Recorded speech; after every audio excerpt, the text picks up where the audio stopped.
अनमोल वचन अखिल भारतीय संत मत सत्संग के संस्थापक और गृहस्थ में आनंद योग के जनक परम संत महात्मा परम पूज्य श्री यशपाल जी महाराज अर्थात परम पूज्य भाई साहब जी द्वारा प्रतिपादित इन अनमोल वचनों का पालन करना अति आवश्यक है। ये वचन हमारी गृहस्थ आध्यात्मिक साधना के लिए मूलभूत सिद्धांत हैं, जो इस प्रकार हैं। हम दुनिया की हर चीज की कीमत आंकते हैं, अपने मानव जीवन की कीमत भी जाने व परमात्मा की प्राप्ति हेतु साधना करें। मनुष्य योनि एक उपहार है, इसीलिए परमात्मा को धन्यवाद देते हुए आधा घंटा प्रातःकाल, आधा घंटा सायंकाल पूजा अवश्य करें। सत्संग, सतनाम व सद्गुरु को प्राथमिकता देते हुए इसी के आधार पर ध्यान योगाभ्यास अवश्य करें व गृहस्थ के कार्यों को परमात्मा का कार्य समझकर उसी की याद में संपन्न करें। हर समय यह ध्यान रहे कि गुरु कृपा द्वारा परमात्मा की पवित्र सत्ता का हमारी आत्मा में वास है, अतः मन में निरंतर अपने इष्ट देव का जाप करें। मान सम्मान की इच्छा ना करें व अपमान से दुखी ना हो। परमात्मा के अतिरिक्त किसी और का भय ना करें। दूसरों की बुराई न करें, न सुने, सत्य व मधुर बोलें, अश्लील शब्द मुंह से ना निकालें, सभी से नम्रतापूर्ण व सुंदर व्यवहार करें। धर्म पत्नी के अतिरिक्त अपने से बड़ी से माता जैसा, बराबर की से बहन जैसा व छोटी से पुत्री जैसा व्यवहार करें। सांसारिक जीवन यापन की आवश्यकताएं अंतहीन है, इसलिए अधिक से अधिक समय सत्संग में व धन परोपकार में खर्च करें। याद रखें, न स्त्री माया है, न धन दौलत, न ही परिवार। माया वह है जो हृदय को परमात्मा से दूर हटा दे। अतः निरंतर सत्संग और सद्गुरु की शरण में रहने का प्रयास करें। भोजन अपने इष्ट को अर्पण कर प्रसाद रूप में परमात्मा की याद में करें। रात्रि में सोने से पहले अच्छे बुरे कार्यों का आत्मनिरीक्षण कर उसका समुचित पश्चाताप करते हुए ध्यान करें व प्रभु की गहरी याद में ही विश्राम करें। परमात्मा तू ही है, तेरी इच्छा पूर्ण हो।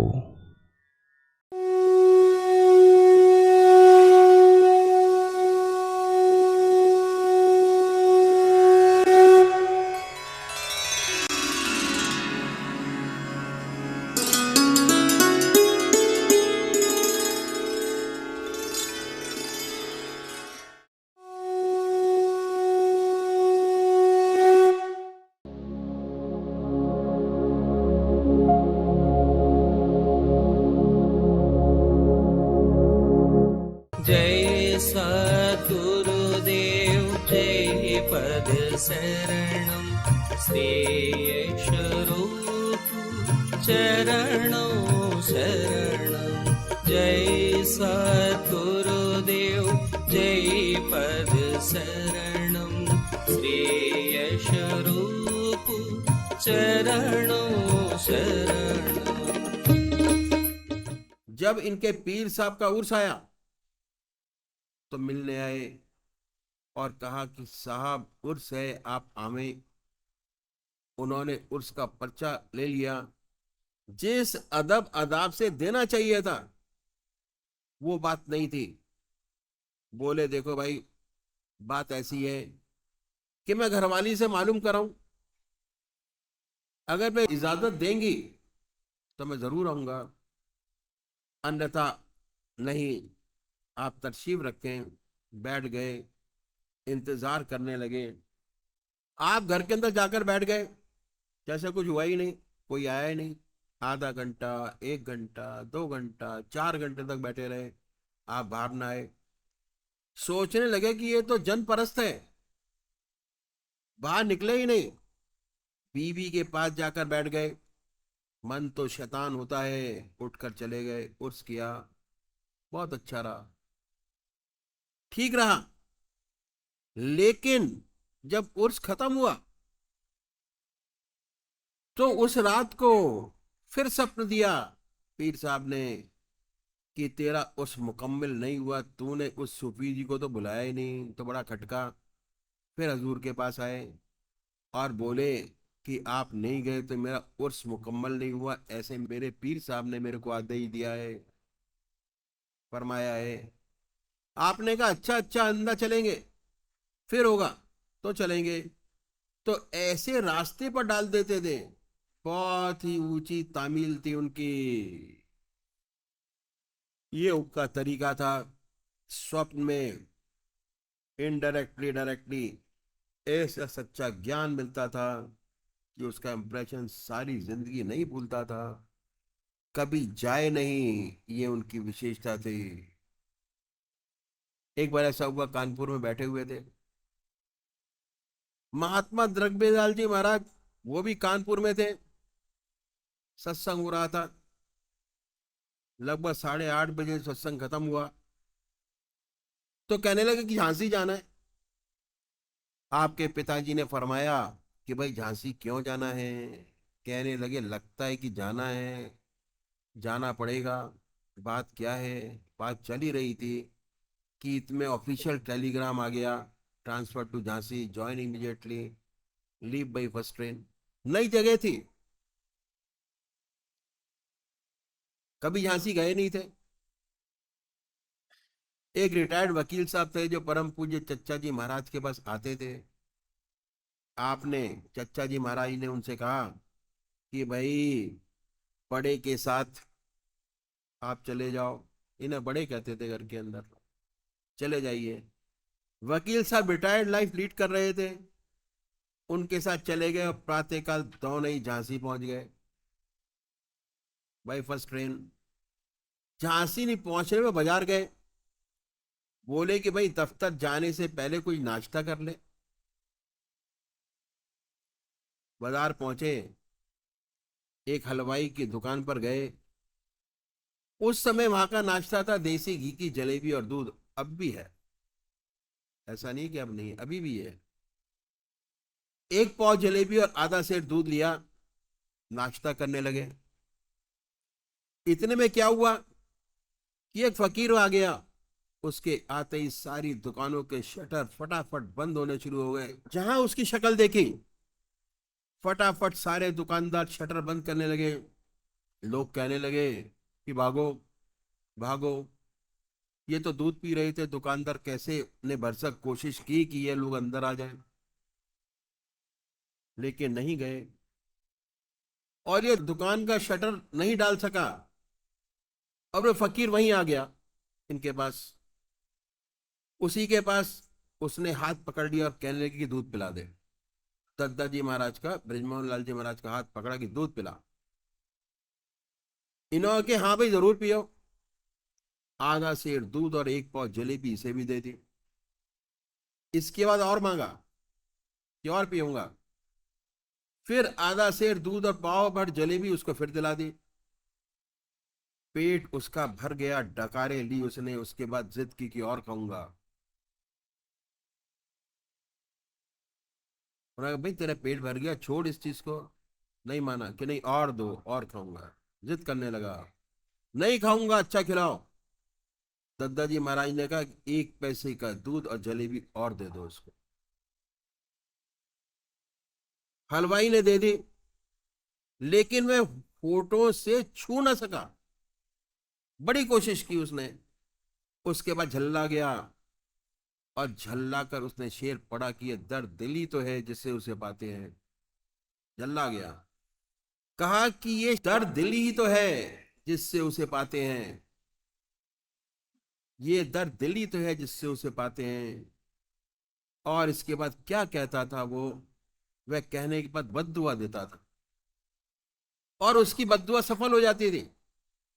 इसलिए ही वॉज ए टेरर इन झांसी, और कोई उसके सामने नहीं पड़ता था कि बद्दुआ देगा सफल हो जाएगी, मुसीबत आ जाएगी। इसलिए कि भाई ने बद्दुआ ना दे दे, उसकी बद्दुआ लग जाती थी। उसने जब उसने कहा कि ये दर्द दिली तो है कि जिससे उसे पाते हैं, आपने उसका हाथ बड़ी जोर से झटका जो पकड़ा हुआ था उसने, और कहा, अरे कमबख्त, ये दर्द दिली तो है जिससे उसे पाते हैं, खुदा भला करे उनका जो दिल दुखाते हैं। उसे राज समझ आ गया, ये दर्द दिली तो है जिससे उसे पाते हैं, और खुदा भला करे उनका जो दिल दुखाते हैं। उसके ज्ञान चक्षु खुल गए, एकदम वहां से भागा। झांसी में छोटे छोटे टीले हैं, एक टीले पर चढ़ा, अल्लाह अकबर का नारा लगाया, छलांग लगाई और शरीर छोड़ दिया। बात क्या थी? बात ऐसी थी कि वह सताया हुआ था, छोटी उम्र में उसके माता पिता का स्वर्गवास हो गया, छोड़ के चले गए। उसके रिश्तेदारों ने खूब उसे लूटा और खसोटा, बहुत तंग किया, और तंग होकर दुनिया को छोड़ के वह परमात्मा की ओर लगा।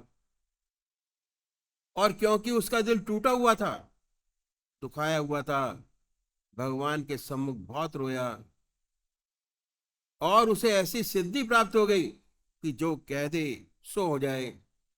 क्योंकि अब वह संसार का सताया हुआ था, इसलिए बद्दुआ देता था, और जो उसके सामने पड़ता ये कहकर कि ये दर्द दिली तो है जिसे उसे पाते हैं, बद्दुआ दे देता, और वो बद्दुआ सफल होती। महाराज जी ने उसका हाथ झटका, झटक कर कहा कि दर्द दिली तो है जिससे उसे पाते हैं, खुदा भला करे उनका जो दिल दुखाते हैं। तुझे उन्हें दुआ देनी चाहिए कि तेरा दिल को चोट पहुंचाकर उन्होंने तुझे अल्लाह से मिला दिया, तुझे आगे बढ़ा दिया, परमात्मा की तरफ लगा दिया। तुझे तो उनका शुक्रिया अदा करना चाहिए कि परमात्मा अल्लाह उनका भला करे, भगवान उनका भला करे, जिन्होंने तुझे चोट पहुंचाई और चोट पहुंचाकर ईश्वर की तरफ लगा दिया। दुआ दो। ये उनकी जिंदगी का एक वाक्य सेवक ने आपके सामने रखा। कितना ऊंचा वह संत था। बहुत से वाक्य हैं, जितने भी सत्संगी भाई थे सब उनके पास आते तो दुनिया भूल जाते थे, मन में संसार का कोई विचार नहीं आता था, और जब तक उनकी सेवा में रहते अपने आप स्वतः ही ईश्वर की याद बनी रहती, नशा खुमारी सी चढ़ी रहती हरदम, और लाइत रहते थे कि उनके श्री मुख से कुछ निकले और सुने। देखते रहते थे कि कब मौका मिले उनके पास बैठने का, और डर भी लगता था, छुप के देखते रहते थे। ऐसी सुंदर हस्ती थी, उनके पास बैठने से ही मन विचार शून्य हो जाता था। चित्त का निरोधक उनके पास बैठने से होता था, चित्त निरोध। खाली सोबत से ही मन विचार शून्य होता। जितनी उनकी सोबत करते उतना चित्त एकाग्र होता, और विचार शून्य होगा, खाली होगा। जहां मन शांत हुआ, आत्मा से सीधा संबंध हुआ, आत्मी अवस्था पैदा होती, आनंद ही आनंद है। भूल जाते थे कि घर कब जाना है। वे याद दिलाते थे कि भाई तुम्हारी तो छुट्टी खत्म हो गई, कल दफ्तर जाना है। हाँ साहब, तो कहते तैयारी करो, पहली गाड़ी से जाओ। वे याद दिलाते कि जाना है, और सब भूल जाते। यही हालत थी। ऐसा ऊंचा व्यक्तित्व था, ऐसे थे वो महापुरुष। उनके जीवन में बहुत सी घटनाएं घटी। दिसंबर 1954 में जबलपुर आए और फरमाए कि भाई हम सत्संग के लिए नहीं आए हैं, आराम करने के लिए आए हैं। इसने किसी को खबर नहीं की, लेकिन जितने सत्संगी भाई थे उनने किसी न किसी प्रकार से खबर लगी जाती है कि महाराज आए हैं। जहां संत रहते हैं लोग पहुंच ही जाते हैं। लोग तो इकट्ठा हो गए। यहाँ जबलपुर में पूजनीय गुरु माता जी की बड़ी बहन रहा करती थी, ये वहां उनके यहाँ जाके ना ठहरे। उन्होंने बड़ी शिकायत की कि बोली कि हम यहाँ मौजूद हैं, यहाँ क्यों नहीं ठहरे। बोले कि यह हमारा लड़का है, इसलिए यहाँ रहते हुए भी बहुत प्यार से उन्होंने कहा। वे कहने लगी कि हम आपसे पूजा लेना चाहती थी, पर अभी नहीं लूंगी, क्योंकि अभी हमें अपनी लड़की की शादी करनी है, घर के बहुत सारे काम करने हैं। नहीं लेंगे, शादी करनी है, घर के बहुत सारे काम करने हैं, घर को सेटल करना है, उसके बाद लेंगे। महाराज जी बोले कि अगर हमसे लेना है तो अभी ले लो, इसके बाद फिर न कहना कि हमें पूजा नहीं मिली। लेना है तो अभी पूजा ले लो। इस किस्म की कई बातें हुई। एक सत्संगी भाई के खाना खाया, वहां उन्होंने कहा कि पता नहीं अगला भंडारा शायद आप लोग खुद करें, और बहुत ऐसे आध्यात्मिक संकेत दिए, थोड़ा थोड़ा बातें बहुत सी बताई। उसके बाद आगे 1952 में जब गुरु महाराज जी पधारे, उस जमाने में महाराज जी को लगा कि वो गीता पढ़े,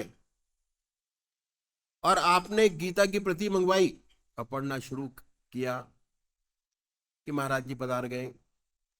वह पुस्तक वहीं तखत पर रखी हुई थी, आपने देख लिया और बोले कि भाई ये किसकी किताब है, क्या आप पढ़ते हैं। अभी पढ़ी तो नहीं, इरादा पढ़ने का जरूर है। महाराज जी ने कहा, अरे मियाँ, अभी इन किताबों में कुछ नहीं रखा, अभी तो ये किताब क्या पढ़ोगे, ये तो तुम्हारी समझ में नहीं आएगी, इसकी असलियत अभी समझ में नहीं आ पाएगी। आप अपना समय बर्बाद मत करिए, पहले जिंदा किताबें पढ़ो, पहले जिंदा सोबत करो, सत्संग में जाओ, सत्संग की सोबत करिए, जिंदा किताबें पढ़ लिए। इसके बाद जब वक्त आएगा तो पढ़ना। बंद करके रख दी लाला ब्रजमोहन लाल जी महाराज ने। अब जब दोबारा आए तो अपने साथ एक किताब लेते आए, और इस किताब का हेडिंग था गीता और कुरान। उसमें यही कंपैरिजन था कि गीता और कुरान में कोई अंतर नहीं, एक ही है। और उसके बाद इशारा किया बहुत सुंदर कि भाई जो संत हैं वह इन सब के ऊपर हैं, सांप्रदायिकता के ऊपर रहते हैं, एक ही रिश्ता जानते हैं, आत्मा परमात्मा का, दूसरा रिश्ता नहीं जानते। फिर कहा हाँ अब किताब पढ़ो, अब किताब पढ़ोगे तो फायदा होगा। उसी वक्त यह भी इशारा किया कि अष्टावक्र गीता अगर मिले तो पढ़ना, वही ये ज्ञान है जो हमारे पास है। ये भी इशारा किया। जो सत्संगी भाई थे उनसे ये बात कही कि आप लोग बैठा करो यशपाल जी के पास, महाराज जी के पास। एक वृद्धियो व्यक्ति सज्जन के मन में ख्याल आया कि इनके पास क्या बैठे, तो बच्चे, अगर आप होते तो आपके पास जरूर बैठते। उनके हृदय की बात समझाती हुआ कि ऐसी बात नहीं है, इनको महाराज जी को लड़का मत समझिए, इस बेचारे को अपनी कुछ खबर नहीं है, छिपे छिपे इससे क्या मिला है इसकी ये खबर नहीं। और ये फरमाया ईशा अल्लाह, जिससे इसका पल्ला भिड़ जाएगा, तर जाएगा, और जो इसके संपर्क में आ जाएगा वह औलिया बन जाएगा। खुल्लम खुल्ला ये बात के सत्संगी भाइयों के बीच में कही। उसके बाद जबलपुर से लखनऊ आए, वहां से आप दिल्ली आए, दिल्ली से आप बंबई गए। अब की बार अकेले बंबई गए, कभी अकेले नहीं जाते थे, हमेशा माता जी साथ जाती थी। इतना लंबा सफर उन्होंने अकेले ही किया। दिल्ली से बंबई गए, बंबई में मैरिन ड्राइव सेठ बाल किशन जी के यहाँ जाकर ठहरे। और उसके बाद वहां सत्संग होता था बंबई में, दो चार भाई आते थे। उन्होंने मित्तल साहब को चिट्ठी लिखी, जो गुरु भाई थे महाराज जी के, कि आपके यहाँ ठहरूंगा, लेकिन सेठ बालकिशन जी की एक चिट्ठी आई कि महाराज आप हमारे यहाँ ठहर जाएं, बड़ी कृपा होगी। तो सेठ बालकिशन जी के यहाँ ठहरे। कोई थोड़ी तबीयत खराब थी, हल्का भोजन किया, समुद्र को बड़े गौर से देखा। मैरन ड्राइव में दूर तक समुद्र नजर आता है। उसकी वास्टनेस को गौर से देखा। शाम का सत्संग हुआ। इस सत्संग में भगवान श्री राम की कथा छेड़ी और वे प्रसंग लिया कि रावण मृत्युशैया पे पड़ा है। उसके हृदय में बहुत भारी पश्चाताप है। पश्चाताप क्या है कि तूने बहुत बुरा किया, भगवान नाम से दुश्मनी की, अपना सारा कुल नष्ट हो गया इत्यादि। भगवान नाम ने उसी वक्त लक्ष्मण को बुलाया और कहा कि जाओ, रावण जो है बड़ा राजनीतिज्ञ है, उससे राजनीति सीख कर आओ। लक्ष्मण जी सोचने लगे कि इनसे बड़ा राजनीति कौन कर सकता है, और आप मुझे क्या शिक्षा देंगे। मैं इनकी शक्ति का स्वरूप हूं, मुझे झुका रहे हैं, लेकिन ये राज जाने वो जाने, आज्ञा तो आज्ञा है, चले। आगे जाकर चरणों में खड़े हो गए। जब खड़े हो गए तो रावण देखकर बड़ा हर्षित हुआ। ओ, मैंने सच्चे हृदय से याद किया, और उन्होंने अपनी शक्ति को झुका दिया। राजनीति तो वे क्या सिखा पाया। आंसू झलक आए, गदगद हो गया, और गदगद होकर प्रभु की याद में उसने शरीर छोड़ दिया और वही परम पद को प्राप्त किया।